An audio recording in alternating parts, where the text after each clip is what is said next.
Kembali di Kompas Siang, Saudara. 3 Desember 2020, Indonesia kembali mencatat puncak penambahan kasus COVID-19 harian tertinggi. Satgas Penanganan COVID-19 mencatat ada penambahan 8.369 kasus baru COVID-19 di rumah sakit. Di sejumlah daerah pun kini sudah penuh dan tidak bisa lagi menerima pasien.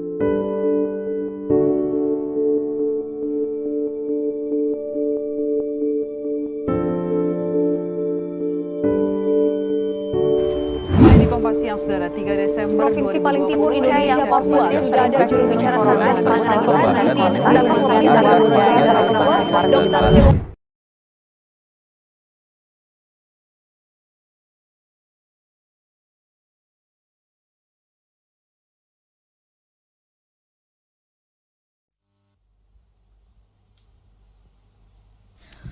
Allah Bapa Putra, kami mengucap syukur untuk berkat yang telah Engkau berikan kepada kami atas kehidupan ini.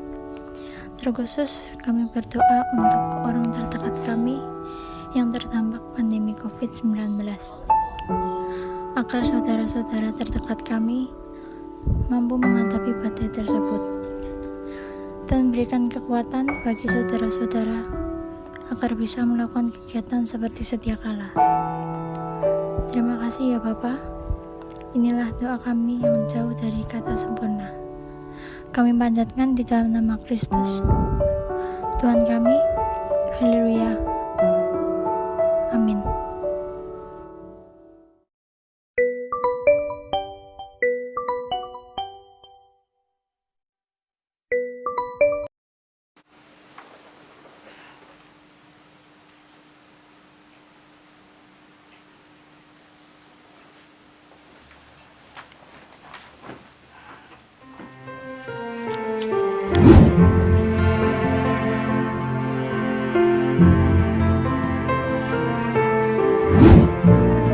Provinsi paling timur Indonesia, Papua, sudah ada juru bicara terdapat lebih dari 10 pasien di rumah sakit, terdapat lebih dari 10 dokter, ada 185 hari ini, ada 108 lain sebagainya.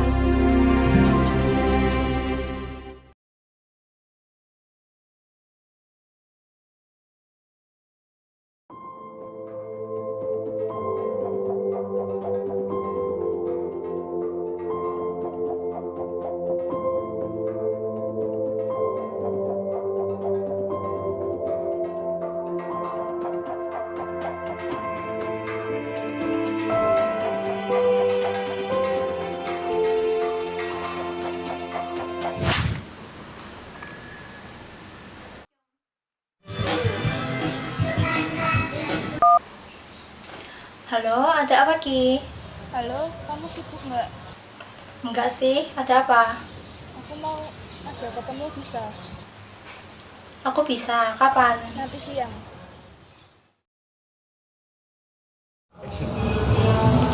Shalom Altia, gimana kabarnya? Aku baik kok. Kamu ada keperluan apa? Aku ngajak aku ketemu. Jadi gini, sekolah kita kan akan ngadain acara Natal. Kamu mau kan jadi WL-nya? Aku mau sih sebenarnya, tapi kenapa? Mau kan? Aku sedikit kecewa. Tiap hari aku udah berdoa, terus keadaan kayak gini terus, nggak ada perubahan.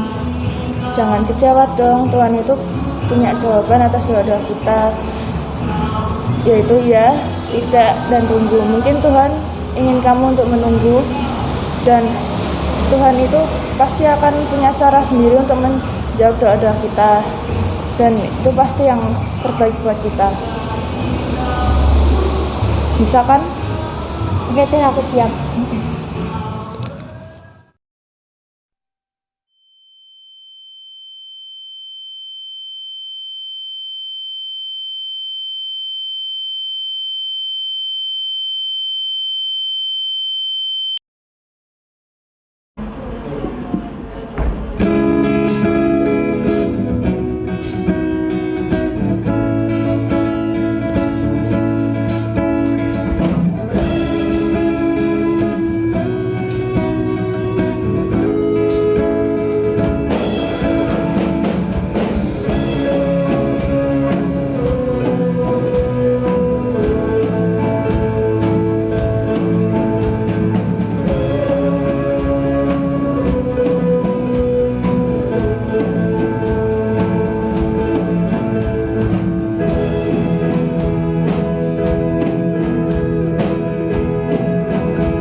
berikutnya.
Sebelum mendengarkan firman, marilah kita menyanyikan lagu Tuhan Adalah Gembalaku.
Shalom teman-teman semua dari SMAN 6 Surakarta.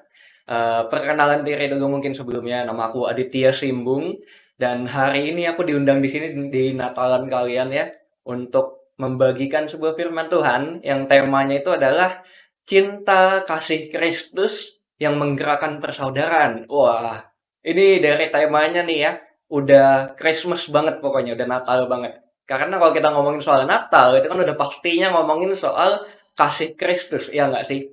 Dan nggak cuma itu, kalau kita udah dengar kata Natal gitu ya, mungkin di gambaran kita, di otak kita, di pikiran kita itu udah mikirnya soal, aduh, bagi-bagi kado, ya nggak? Terus ngumpul-ngumpul sama keluarga, Christmas dinner, Christmas party gitu ya, sama temen-temen atau apa, and pokoknya hubungannya udah soal ngumpul-ngumpul lah sama teman-teman, sama saudara kita, sama siapapun dan, kita ngejalin sebuah hubungan yang lebih intim lagi sama mereka. Nah, itu tuh udah Christmas banget makanya. Nah, kalau kita ngomongin soal Christmas gini gitu ya, udah apa ya, semua yang Tuhan udah lakuin itu kita mengenang itu kembali gitu kan. Sebuah kasih yang begitu besar gitu kan, yang Tuhan udah korbankan buat kita.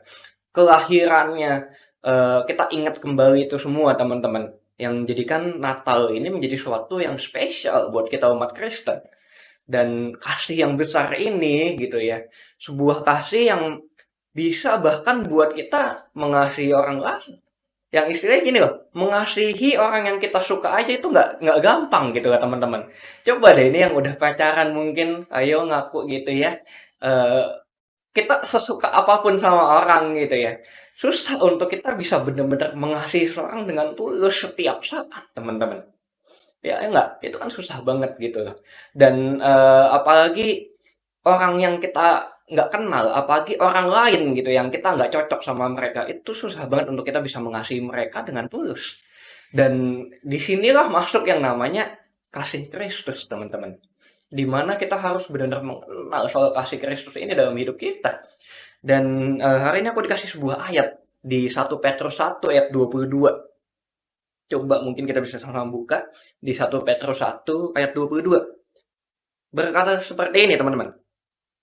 Karena kamu telah menyucikan dirimu oleh ketaatan kepada kebenaran, sehingga kamu dapat mengamalkan kasih persaudaraan yang tulus ikhlas. Hendaklah kamu bersungguh-sungguh saling mengasihi dengan segenap hati. Nah, ini kalian harus tandai gitu ya, garis bawahi kata-kata ini. Ada kata seperti ini. Karena kamu telah, gitu. Karena kamu telah, sehingga kamu dapat. Nah, ini dua kata sebab dan akibat gitu lah bisa dibilang ya teman-teman. Karena kamu telah taat kepada kebenaran, gitu ya.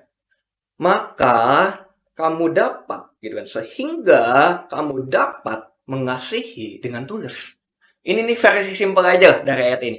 Karena kita udah taat kepada kebenaran, itu yang buat kita sehingga kita dapat mengasihi dengan tulus. Hanya pada saat kita taat kepada kebenaran, kita bisa benar-benar mengasihi dengan tulus, teman-teman. Dan makanya gini, di sini tuh ini nih ayat penting banget untuk kita benar-benar bedah gitu ya, teman-teman. Taat kepada kebenaran. Kebenaran di sini tuh ngomongin soal firman Tuhan. Ya, firman Tuhan ya ini. Semua yang ditulis di Alkitab, teman-teman. Dan kalau kita ingat-ingat lagi gitu ya, sempat ada sebuah ayat di Matius tentang dimana Yesus ditanya sama orang, jadi ditanya, Guru, hukum apakah yang jadi hukum yang paling penting gitu kan di antara semuanya? Dan di Matius 22 ayat 34 sampai 40 ini mungkin kita sama-sama baca ya. Di Matius 22 ayat 34 sampai ayat 40 bilang gini. Ketika orang-orang Farisi mendengar bahwa Yesus telah membuat orang-orang Saduki itu bungkam, berkumpullah mereka. Dan seorang dari mereka, seorang ahli Taurat, bertanya untuk mencobai dia. Guru, hukum manakah yang terutama dalam hukum Taurat? Jawab Yesus kepadanya. Kasihilah Tuhan Allahmu dengan segenap hatimu, dan dengan segenap jiwamu, dan dengan segenap akal budimu. Itulah hukum yang terutama dan yang pertama. Terus dilanjutin lagi sama Yesus. Dan hukum yang kedua, yang sama dengan itu, ialah kasihilah sesama manusia seperti dirimu sendiri. Pada kedua hukum inilah tergantung seluruh hukum Taurat dan kitab para nabi. Nah, teman-teman, di sini dibilang ada dua perintah yang paling penting, yaitu mengasihi Tuhan dan mengasihi sesama. Dan ada alasan gitu ya, kenapa Yesus bilang bahwa hukum kedua itu sama pentingnya gitu ya, dengan hukum yang pertama. Karena hukum yang kedua itu adalah sebagai sebuah bukti sebenarnya. Sebuah bukti dari hukum pertama. Karena pada saat kita mengasihi Tuhan, ya, kita pasti akan mengasihi sesama kita. Itu pasti udah mengikuti, teman-teman. Dan hal yang terbaik yang kita bisa lakukan buat orang lain itu sebenarnya adalah mengasihi Tuhan terlebih dahulu. Hal yang terbaik yang kita bisa lakukan buat orang lain adalah mengasihi Tuhan terlebih dahulu, teman-teman. Karena apa? Karena ini alasannya. Ayat ini menjadi alasannya. Karena pada saat kita mengasihi Tuhan, kita otomatis akan bisa mengasihi orang lain dengan tulus. Karena tanpa kita mengasihi Tuhan terlebih dahulu, teman-teman, kasih yang kita miliki itu nggak akan pernah bisa tulus sama orang lain. Pasti selalu ada sebuah alasan lain, pada saat kita berbuat baik sama orang lain. Nggak akan pernah bisa 100% tulus, teman-teman. Dan ya ini kenapa penting banget ayat ini, teman-teman. Cara kerjanya itu udah kayak iman dan perbuatan gitu kan. Karena there won't be one without the other. Yang satu nggak bakal ada tanpa yang satunya lagi. Nah itu kayak gitu. Mengasihi Tuhan dan mengasihi sesama. Itu udah jadi kayak sepaket, teman-teman. Itu udah jadi sepaket. Dan ya di sini gitu loh. Jadi suatu yang banyak orang lupakan gitu ya mungkin ya. Banyak orang miss di sini. Kita mencoba untuk melakukan firman Tuhan gitu ya. Kita mencoba untuk berbuat baik kepada orang lain. Kita mencoba untuk segala cara supaya orang lain itu bisa percaya sama Tuhan. Tapi kitanya sendiri melakukan hal tersebut dengan cara kita sendiri. Dengan kasih kita sendiri. Dan apa ujungnya? Ujungnya itu orang cuma akan mandangnya sama kita dan bukan sama Tuhan ya, teman-teman. Dan makanya penting banget gitu ya untuk kita bisa mengerti dulu soal kasih Tuhan ini. Nah, ada satu ayat lagi, teman-teman, kita boleh sama-sama buka nih di 1 Yohanes 4 ayat 7 sampai 8. 1 Yohanes 4 ayat 7 sampai 8. Nih, di ayat ini bilang gini.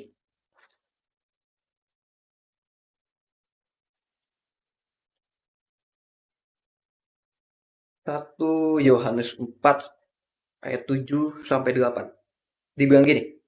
Saudara-saudaraku yang kekasih, marilah kita saling mengasihi. Sebab kasih itu berasal dari Allah.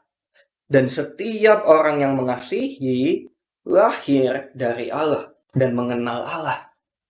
Barang siapa tidak mengasihi, ia tidak mengenal Allah. Sebab Allah adalah kasih. Wow, teman-teman, ini di kalimat terakhir ya, kita bisa lihat dibilang gini. Sebab Allah adalah kasih.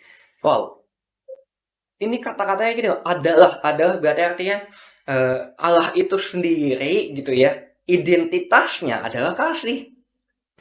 Jadi kasih itu bukan cuma sebatas perbuatan, bukan sebuah action doang, bukan cuma sebatas gini loh, kita mau mengasihi orang bukan cuma sebatas oh ya udah sesekali gue mau beliin dia makanan deh, sesekali gue mau traktir dia, sesekali gue mau perhatian sama dia, sesekali gitu kan, sesekali no. Kasih yang tulus, kasih yang benar, kasih yang daripada Tuhan itu adalah sebuah identitas, teman-teman. Jadi pada saat kita sudah mengasihi Tuhan ya, pada saat Tuhan hidup di dalam kita sudah mengenal kasih Tuhan, kita sudah memiliki kasih Tuhan dalam hidup kita. Kasih Tuhan itu sebenarnya harusnya terpancar dari hidup kita, teman-teman. Kasih Tuhan itu harusnya menjadi sesuatu yang di setiap jejak yang kita ambil dalam kehidupan kita, orang bisa ngeliat kasih, karena kasih itu adalah identitas. bukan cuma sebatas perbuatan yang cuma sesekali kita lakukan atau sesekali kita lupa sama hal itu. Enggak. Kasih itu lebih dalam daripada itu. Dan makanya kita perlu mengenal lebih dalam lagi soal Tuhan kita di sini dibilang. Dan makanya teman-teman gini, karena tanpa kita mengenal kasih yang seperti ini, ya, tanpa kita mengenal kasih yang benar dan tulus seperti ini, apapun itu yang kita lakukan, teman-teman, kasih yang kita berikan sama orang lain gitu ya, istilahnya. Karena itu ujung-ujungnya cuma akan menjadi penyakit buat orang lain. Karena kita cuma bisa memberikan apa yang kita miliki, iya nggak? Kita nggak bisa kasih sesuatu yang kita nggak punya. Kita cuma bisa kasih apa yang kita punya. Dan sekarang pertanyaannya adalah, apa yang kamu miliki dalam hidupmu? Semua depends on our life value sebenarnya ujung-ujungnya. Apa yang menjadi drive kita dalam hidup kita? Apa yang menjadi drive kita, apa yang menjadi tujuan kita dalam melakukan segala sesuatunya dalam hidup kita, teman-teman. Coba kita sama-sama pikirkan. Coba kita sama-sama introspeksi kembali, apa sih yang menjadi drive hidup kita? Apa sih yang selama ini menjadi tujuan hidup kita? Gitu kan, yang buat kita melakukan segala sesuatunya dalam hidup kita. Karena itu yang menjadi istilahnya bibit gitu ya teman-teman, yang kita kasih gitu buat orang lain yang ada di sekitar kita. Kalau yang ngedrive dalam hidup kita adalah, let's say, perasaannya kita gitu ya, itu yang ngedrive kita gitu kan. Kasih kita itu bakal jadi sebuah kasih yang hari ini baik, tapi besok bisa tiba-tiba kalian jadi orang yang paling jahat seluruh dunia gitu kan. Tergantung emosi kalian aja gitu kan. Kalau life value yang kalian pegang ya, kalau yang ngedrive hidup kalian adalah perasaan kalian sebatas, hari ini bisa baik sama orang, besok belum tentu mood kalian gitu ya bisa baik lagi sama tuh orang, iya nggak? Tapi kalau yang menjadi ngedrive hidup kita, coba bayangin, itu adalah desire-nya kita, keinginannya kita, hawa nafsunya kita. Wah, ini yang paling bahaya teman-teman. Kalian bisa melakukan apapun yang kalian anggap benar gitu kan. Bayangin orang mau ngomong apapun bisa kalian anggap salah. Karena buat kalian, wah ini yang paling benar adalah apa yang menjadi keinginannya kalian gitu loh. Karena keinginan kalian bukan berarti itu adalah hal yang paling benar di dunia ini, ya nggak?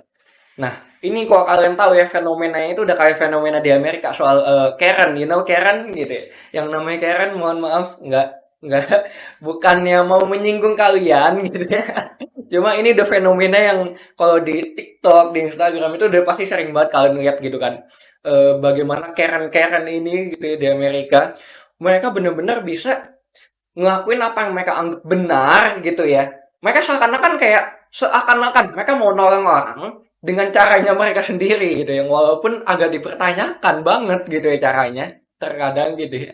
Kayak mereka bisa-bisanya mendorong apa yang mereka anggap benar terhadap orang lain. Wah, itu bahaya.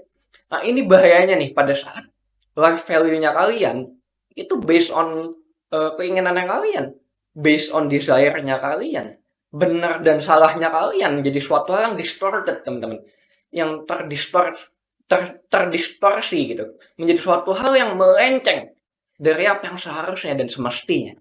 Tapi pada saat gini loh, kita punya life value, ya. Kita punya yang menjadi drive dalam hidup kita, kebenaran kita itu adalah Bible, firman Tuhan. Soal kebenaran yang tertulis dalam firman Tuhan, teman-teman. Apa yang kita anggap benar dan salah, itu akan menjadi suatu hal yang dipandang Tuhan benar. Jadi bukan semata-mata apa yang kita anggap benar, tapi apa yang Tuhan anggap benar dalam hidup ini. Jadi cara kita mengasihi orang juga akan menjadi cara kasih yang benar dan tulus. Hanya pada saat kita punya firman Tuhan ini, kita sudah taat, gitu ya, taat pada kebenaran. Sama kayak tadi di 1 Petrus gitu ya, 1 Petrus 1 ayat 22 bilang kan, karena ketaatan kita kepada kebenaran, gitu kan dibilang di sini. Karena ketaatan kita kepada kebenaran, ini yang buat kita bisa mengasihi orang dengan benar dan tulus, teman-teman. Dan makanya sebelum itu penting gitu ya, untuk kita understand the God that we want to love, untuk kita mengerti dan memahami Tuhan yang ingin kita kasihi ini, teman-teman. Karena selama ini kita ini baru tahu doang soal kasih Tuhan. Mungkin udah ribuan kali kalian dengar bahwa oh Tuhan mengasihimu gitu kan. Tapi berapa sih di antara kita yang sudah benar-benar paham? Berapa sih di antara kita yang udah benar-benar memahami, teman-teman, soal kasih Tuhan ini? Karena mungkin konsep kasih ini jadi sesuatu yang kayak, waduh, abstrak banget gitu ya buat kita, untuk kita bisa benar-benar ngerti gitu kan. Dan ya nggak salah untuk kalian berpikir seperti itu, tapi bukan berarti kita nggak akan pernah bisa ngerti, teman-teman. Bisa, kita bisa ngertiin Tuhan, kita bisa ngertiin kasih Tuhan. Tapi ya most of the times kita belum mencoba aja. Kita belum mencoba untuk memahami Tuhan. Karena selama ini, teman-teman ya, kita itu cuma pengennya adalah Tuhan ngertiin kita. Iya nggak? Di doa-doa kita dan segala macamnya. Pada saat kita sedang mengalami kesusahan, kita dalam sebuah masalah, doa-doa kita itu seakan-akan gitu ya. Kita maunya Tuhan yang ngertiin kita, kayak, Tuhan, ini kondisi gue lagi susah nih, lagi gini dan segala macem. Tolong dong Tuhan ngertiin. Kenapa sih Tuhan gak bantuin dan segala macem dan bla bla bla bla bla. Kita ngomong, kita doa seakan-akan kayak Tuhan gak ngerti kita. Padahal Tuhan udah ngerti hal-hal yang bahkan kita gak ngerti soal diri kita sendiri, teman-teman. Tapi satu hal yang kita belum pernah lakukan, yaitu adalah mencoba untuk ngertiin Tuhan. Coba udah pernah belum pertanyaan ini muncul dalam benak kalian? Kalau udah pernah itu bagus, teman-teman. Tapi gini, banyak orang masih belum mencoba untuk ngertiin Tuhan. Karena gini, kita nggak akan pernah bisa benar-benar percaya akan rencana Tuhan. Kita nggak akan pernah bisa benar-benar memahami kasih Tuhan kalau kita belum ngertiin identitas dari Tuhan ini sendiri. Kita belum memahami apa yang menjadi pikirannya Tuhan, apa yang menjadi perasaannya Tuhan, apa yang sedang Tuhan pikirkan saat ini, teman-teman. Pernah nggak sih kita pikirkan soal itu? Coba deh, untuk kita bisa mengasihi orang lain, kita harus pahami ini dulu. Kita harus belajar untuk pahami ini dulu. Pahami soal kasih Tuhan, pahami soal Tuhan itu sendiri, teman-teman. Dan dari sini gitu ya, pada saat kita belajar untuk memahami Tuhan gitu ya, kita bisa melakukan hal ini dengan mencoba untuk melakukan melihat segala sesuatunya dari perspektifnya Tuhan, teman-teman. Coba deh kita ngelakuin ini. Kita lihat segala sesuatu yang terjadi dalam hidup kita dalam perspektifnya Tuhan. Like whatever happens in our life, in your life gitu ya. Apapun yang terjadi dalam hidup kamu, yang baik atau yang gak enak sekalipun, coba kamu lihat itu dalam perspektifnya Tuhan. Coba kalian pertanyakan, kira-kira Tuhan kenapa ya Tuhan ngelakuin ini ya? Bukan jadi sebuah pertanyaan untuk memojokkan Tuhan, enggak, tapi sebuah pertanyaan untuk ngertiin Tuhan. Beda ya, beda. Perasaannya itu beda di sana. Ada orang nanya pertanyaan yang sama, tapi tujuannya itu beda. Tujuannya itu untuk kayak bikin Tuhan kayak memojokkan Tuhan gitu. Kayak seakan-akan kita nyalahin Tuhan. Enggak, bukan gitu. Tapi pertanyaan ini adalah untuk memahami Tuhan lebih lagi. Kita coba tanya kayak, Tuhan, kenapa ya Tuhan ngelakuin ini ya? Kira-kira apa ya plan di balik semua ini ya? Apa ya tujuannya ya? Kita coba ngertiin itu deh. Coba semua, karena aku percaya gini, semua itu sebenarnya ya teman-teman, semua hal yang kita nggak ngerti alasannya apa yang terjadi dalam hidup kita, itu semuanya sebenarnya dijelaskan di sini, di Alkitab. Aku yakin banget sebenarnya semuanya ada di sini. Karena di Yeremia gitu ya, Yeremia 33 ayat 3, itu bilang gini teman-teman. Berserulah kepadaku, maka aku akan menjawab engkau, dan akan memberitahukan kepadamu hal-hal yang besar dan yang tidak terpahami, yakni hal-hal yang tidak kau ketahui. Tuhan bilang gini, berserulah kepadaku. Sebenarnya cukup berseru kepada Tuhan dan Tuhan akan menjawab, teman-teman. Jadi Tuhan itu sebenarnya bukan sebuah eksistensi yang nggak akan pernah kalian bisa pahami. Sebenarnya gini, kitanya aja yang nggak pernah mencoba untuk bertanya. Kitanya aja yang tidak pernah mencoba untuk memahami. Karena teman-teman, pada saat kita mencoba untuk ngelakuin ini, pada saat kita mencoba untuk benar-benar udah paham sama Tuhan gitu ya, kita akan melihat gitu ya kebaikan Tuhan. Kita akan melihat kasih Tuhan dalam segala sesuatu yang terjadi dalam hidup kamu. Beneran deh. Apapun yang terjadi, mau itu hal yang buruk sekalipun gitu ya, kamu akan melihat kebaikan Tuhan dalam segala itu. Kamu akan melihat kasih Tuhan dalam hal itu sekalipun, dalam hal yang buruk sekalipun, teman-teman. Dan pada saat kita udah dapetin ini, kita udah memahami Tuhan, kita udah memahami kasih-Nya dalam hidup kita, kita akan bisa mengasihi saudara kita. Kita akan bisa mengasihi sesama gitu kan dengan benar dan tulus, teman-teman. Hanya pada saat kita bisa memahami Tuhan terlebih dahulu. Dan ini juga yang aku alamin dalam hidup aku, teman-teman. Karena sebelum aku kenal Tuhan gitu ya, aku adalah tipe orang yang sebenarnya nggak peduli sama orang lain. Aku nggak peduli sama orang lain, teman-teman. Mau mereka sakit, mau ada yang meninggal, mau ada apa yang terjadi sama mereka. Buat aku, as long as hidup aku aman-aman aja ya udah gitu kan. Tapi sejak aku kenal Tuhan, benar-benar sejak aku kenal Tuhan, teman-teman, aku belajar untuk ngasihin orang lain. Aku jadi punya sebuah kapasitas lebih untuk mengasihi orang lain dengan benar dan tulus. Yang tadi cara aku mungkin bahkan nggak peduli gitu ya sama orang lain. Karena kasih Tuhan yang udah ada di dalam hati aku ini gitu ya, yang ada dalam hidup aku, itu jadi sebuah drive, sebuah tujuan, sebuah fuel yang ngedorong aku untuk aku bisa mengasihi orang lain. Jadi mungkin teman-teman ada yang merasa kayak mengasihi orang itu susah dan segala macamnya. But you know, as long as kasih Tuhan ada dalam diri kalian, kalian akan bisa mengasihi orang lain dengan tulus, teman-teman. Jangan pernah takut. Tapi gini, teman-teman, mengasihi adalah sebuah proses. Aku pun juga proses gitu loh, pelan-pelan. Enggak tiba-tiba aku jadi seorang yang penuh dengan kasih gitu ya. Enggak. Tapi pelan-pelan pada saat aku lebih mengenal Tuhan gitu ya. Selangkah aku mengenal Tuhan gitu. Selangkah demi selangkah gitu kan. Hari demi hari aku mengenal Tuhan. Selangkah demi selangkah juga aku belajar untuk mengasihi orang lain.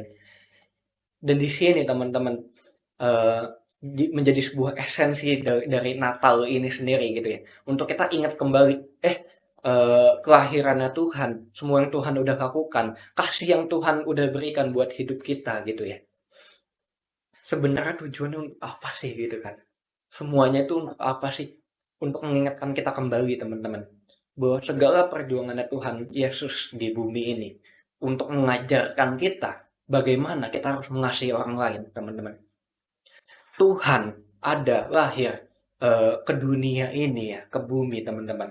Itu untuk ngajarin kita bahwa kita sebagai manusia, kita bisa mengasihi orang lain dengan tulus. Kita bisa mengasihi orang lain sebagaimana Yesus mengasihi orang lain, teman-teman. Dan di sini yuk kita sama belajar. Kalau mungkin di awal tahun ini gitu ya, tahun 2022 menjadi tahun dimana kita belajar untuk mengasihi orang dengan tulus, teman-teman. Yuk, aku mau kita sama-sama berdoa sama-sama. Kita tutup mata kita sama-sama, teman-teman. Kita satukan hati kita.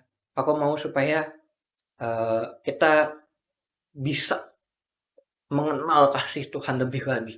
Aku pengen, teman-teman, di tahun 2022 ini menjadi tahun dimana kasih Tuhan menjadi sesuatu yang lebih nyata lagi. Menjadi sesuatu yang nyata dalam hidup kita. Supaya kita bisa lebih ngelihat lagi bahwa, kasihnya itu benar-benar sesuatu yang bisa digapai ya sebenarnya ya.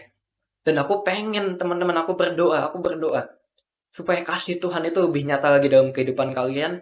Supaya kalian bisa belajar dari kasih tersebut. Supaya dari kasih tersebut ya, yang ada di dalam hati kalian, yang ada dalam hidup kalian itu bisa terpancar, yang buat orang-orang di sekitar kalian merasakan kasih Tuhan lewat hidup kalian.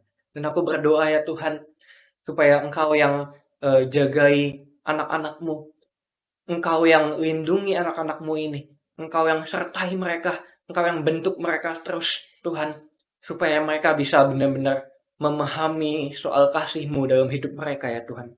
Tuhan, aku berdoa supaya Tuhan tahun ini menjadi tahun di mana kasih-Mu itu lebih nyata dari apapun yang kami ketahui, Tuhan. Hari ini aku berdoa, Tuhan, supaya anak-anak-Mu di SMAN 6, Tuhan, bisa belajar soal kasih-Mu yang begitu besarnya, Tuhan, dalam hidup mereka, ya Tuhan. Terima kasih, Tuhan. Terima kasih, ya Bapak. Aku serahkan, Tuhan, anak-anak ini ke dalam tangan supaya Engkau terus bekerja dalam hidup mereka. Engkau terus bentuk mereka, ya Tuhan. Terima kasih, dan terima kasih, ya Bapak. Dalam nama-Mu kami berdoa dan mengucap syukur. Haleluya. Amin.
Iya seru banget, ternyata Tuhan punya maksud dan tujuan yang baik. Makasih ya kamu udah ngajak aku buat pelayanan bareng.